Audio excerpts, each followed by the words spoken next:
அப்ப அந்த CBI enquiry முடிஞ்ச உடனே வெளியே வரும்போது நான் பின்னாடி தான் உக்காந்துட்டு இருந்தேன். எல்லாத்துக்கும் பதில் சொல்லணும்ல, நம்ம தலைவர் நிறைய பேச மாட்டார். அப்படி சிபிஐ ஃப்ரெண்ட்ஸில் உக்காந்துட்டு வெளியே ஒரு 2000 பேர் நிக்கிறாங்க. எங்கிருந்து வந்தாங்கன்னு தெரியல, டெல்லியில உட்காந்துட்டு இருக்காங்க.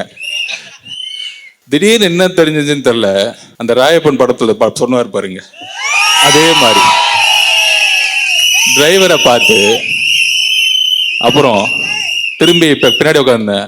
ஒரு வார்த்தை சொன்னாரு.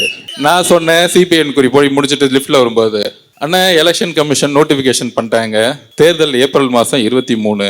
அப்படியே அமைதியா கேட்டுக்கிட்டு இருந்தாரு. வண்டியில உக்காந்துட்டு டக்குன்னு டிரைவரை பார்த்து மேல வந்து கிளாஸ் ஓபன் பண்ணுங்கன்னு சொன்னாரு. எனக்கு அப்பையும் என்ன அண்ணன் காத்து வாங்குறதுக்கு பண்றாரா அப்படின்னு நினைச்சேன். அப்புறம் ஒரு குரல் வந்துச்சு, என்ன அர்ஜுன் ஆரம்பிச்சிடலாமா இங்க இருந்தே அப்படின்னு கேட்டாரு.